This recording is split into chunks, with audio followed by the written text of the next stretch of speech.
Breaking news చూస్తున్న multi level marketing కంపెనీల పేరుతో రోజు రోజుకు కొన్ని అక్రమ సంస్థల కార్యకలాపాలు వాటి వ్యవహారాలు పెచ్చిమీరుతున్నాయి. ఆంధ్రప్రదేశ్ రాష్ట్ర రాజధాని అమరావతి కేంద్రంగా గుంటూరులో కొంతమంది అమాయకులను మోసం చేసిన వారాహి ట్రేడింగ్ కంపెనీ వ్యవహారం తాజాగా వెలుగు చూసింది. లక్ష పెట్టుబడితో నెలకు 10,000 ఇస్తామంటూ దాదాపు 200 కోట్ల మేర అమాయక ప్రజల వద్ద సొమ్ము వసూలు చేసిన సదరు సంస్థ బోర్డు తిప్పేసింది. ఇప్పటికే వారాహి ట్రేడింగ్ కంపెనీపై పోలీసులు కేసు నమోదు చేసిన విషయం మీడియా మాధ్యమాల్లో హల్చల్ చేస్తోంది. ఇక ఇదే కవలో మల్టీ లెవెల్ మార్కెటింగ్ పేరుతో ఒక సంస్థ అమాయక ప్రజలకు వారాహి ట్రేడింగ్ లానే తాడేపల్లిగూడెంలో కొంతమంది అమాయకులకు బలవేస్తోంది. తాడేపల్లిగూడెం 2 టౌన్లోని రాము స్వీట్ హోమ్ సమీపంలో ఆఫీస్ ఓపెన్ చేసి ఎలక్ట్రానిక్ పరికరాలు అమ్ముతూ మల్టీ లెవెల్ మార్కెటింగ్ పేరుతో మోసాలు తెగబడుతున్నట్లుగా తెలుస్తోంది. ఈ సంస్థ గోవా టూర్లు, రియల్ ఎస్టేట్లో స్థలాలు ఎంత కొంటే అంత వెనక్కిస్తామంటూ అసత్య ప్రకటనలతో హోరిస్తున్నట్లుగా సమాచారం. అత్యాతకపోతున్న కొందరు వ్యక్తుల బలహీనతలను ఆసరాగా తీసుకుని ఈ సంస్థ వారందరినీ భారీ స్థాయిలో మోసం చేసి పెద్ద మొత్తంలో ప్రజల వద్ద సొమ్ములు దోచుకునేందుకు సిద్ధపడుతున్నట్లుగా సమాచారం. అత్యాశతో మోసాలకు అలవాటు పడిన కొందరు మోసం జరిగాక లబోదీబో మనడం అలవాటుగా మారింది. వారికి తగ్గట్లుగా మోసం బయటపడి ప్రజలు మోసపోయాక తాపీగా అధికారులు వచ్చి చర్యలకు ఉపక్రమించే కన్నా ముందుగానే మేల్కొని ఇటువంటి మోసపూరిత సంస్థలపై ఆదిలోనే చర్యలు తీసుకోవాలనే డిమాండ్ వ్యక్తమవుతోంది. ఇక ఇదే విషయంపై మా ప్రతినిధి శివప్రసాద్ పూర్తి వివరాలు అందిస్తారు. హలో నమస్తే, వెల్కమ్ టు రచ్చా మీడియా. నేను మీ శివప్రసాద్. ప్రజలు ఎన్నిసార్లు మోసపోయినా ఈ మల్టీ లెవెల్ మార్కెటింగ్ కంపెనీలకు డబ్బులు చెల్లించడం, మరొకసారి మోసపోవడం మాత్రం జరుగుతూనే ఉన్నాయి.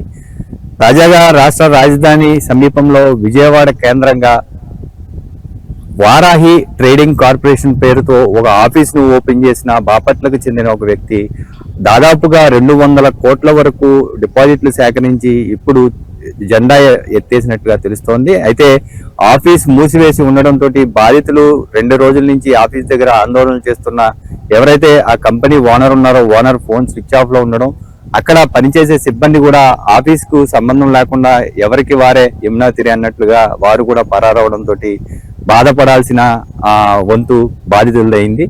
అయితే మన తాడేపల్లిగూడెంలో ఏదైతే పశ్చిమ గోదావరి జిల్లా తాడేపల్లిగూడెంలో కూడా ఇటువంటి వారాహి ట్రేడింగ్ కార్పొరేషన్ లాంటి ఒక వ్యాపారం అయితే కొనసాగుతుందని చెప్పాలి. గతంలో కూడా రచ్చా మీడియా ఈ వార్తను ప్రసారం చేసింది.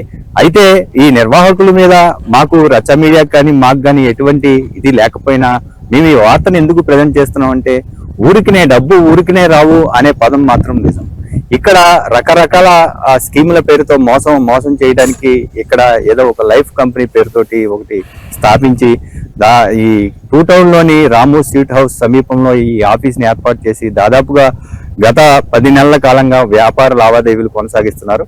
అయితే కొన్ని రోజులుగా ఇది కూడా ఏదైతే ఆఫీస్ పూర్తిగా ముయ్యలేదు కానీ సమయపాలన లేకపోవడం, ఏదైతే పేమెంట్లు వారం ఇస్తామని చెప్తారో ఆ వారం పేమెంట్లు కూడా కొంతమందికి లేట్ అవుతున్నట్లుగా విమర్శలు వినిపిస్తున్నాయి. ఇప్పటికైనా సంబంధిత అధికారులు కళ్ళు తెరిచి ఏదైతే బాధితులు సంఖ్య పెరగకుండా ఇలాంటి వ్యాపారాలను కట్టుదిట్టంగా సరైన అనుమతులతోటి జరిగితేనే ఉంచాలి తప్ప వాటిని పరిశీలించాల్సిన అవసరం ఎంతైనా ఉంది. లేదంటే ఇది కూడా కోర్టులు దాటిన తర్వాత చేతులెత్తేసే అవకాశం ఎంతైనా కనబడుతోంది. ఇది ఎలా జరుగుతుందంటే ఈ వ్యాపారం ఒక టెక్నికల్ గా జరుగుతుంది.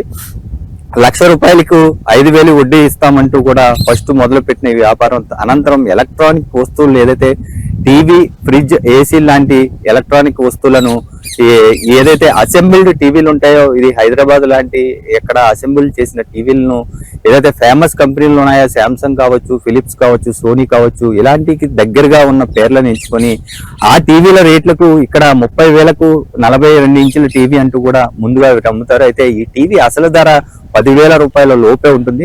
ఇక్కడే ఒక 20,000 ప్రాఫిట్ ని తీసుకొని వీళ్ళు వారానికి 500 చొప్పున ఏదైతే కస్టమర్ ఉన్నారో చెల్లిస్తామంటూ కూడా చెల్లించడం జరుగుతుంది. ఇలా ఒక 10 వారాలు చెల్లించిన తర్వాత తమ డబ్బు తనకి వెనక్కి వస్తుంది అనగానే ఎవరైతే ఈ లబ్ధిదారులు ఉన్నారో వీళ్ళు 10 మందిని జాయిన్ చేస్తే మీకు కూడా వాళ్ళు జాయిన్ చేసిన దాంట్లో 30,000కి 3,000 కమిషన్ ఇస్తామంటూ వారినే ఏజెంట్లుగా మార్చుకున్నట్లుగా తెలుస్తోంది.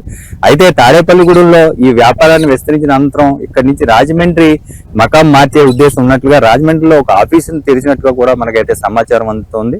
అయితే గోవా ట్రిప్ పేరుతో 3 days 3 nights అంటూ గోవా ట్రిప్ పేరుతో 30,000 చెల్లించిన వారిని గోవా తీసుకెళ్లడం కూడా జరిగింది. అయితే వాళ్ళకు కూడా వారానికి 500 చొప్పున వెనక్కి వేసేయడం కూడా జరుగుతుంది. గోవా ఊరికినే తీసుకెళ్లి 3 రోజులు 3 నైట్లు ఉంచే అవకాశం లేదు. ఈ 500 200 చొప్పున మనకు వెనక్కి వస్తుంది కదా అని వీళ్ళు వెళ్ళిన వారికి ఇప్పుడు అమౌంట్లు వెనక్కి రావట్లేదు అనేది కొంత మాకైతే విమర్శలు వినిపిస్తున్నాయి. అలాగే 14 లక్షలకు హౌస్ సైట్ కొంటే 14 లక్షలకు 14 లక్షలు వెనక్కి వస్తాయంటూ కూడా ఒక స్కీమ్ ను వీళ్ళు ప్రవేశపెట్టడం, పనికిరాని ఎలక్ట్రానిక్ వస్తువులను అధిక రేట్లకు అమ్మడం, ఆ డబ్బులను వెనక్కి వేయడం, వీళ్ళు డబ్బులు పోగేసుకునే పనిలో ఉన్నారు. అయితే దీనికి ఎటువంటి ఆర్బీఐ మల్టీ లెవెల్ మార్కెటింగ్ కు ఎటువంటి ఆర్బీఐ గైడ్ లైన్స్ లేవు కాబట్టి వెంటనే సంబంధిత అధికారులు ఎవరైతే ఉన్నారో పోలీస్, రెవెన్యూ అధికారులు దీని మీద విచారణ చేసి ఇంకా ఎక్కువ వినియోగదారులు మోసపోకుండా ఇలాంటి కంపెనీలపైన చర్యలు తీసుకోవాలని రచ్చా మీడియా కూడా కోరుకుంటుంది. చూస్తూనే ఉండండి మీ అభిమాన ఛానల్ రచ్చా మీడియా.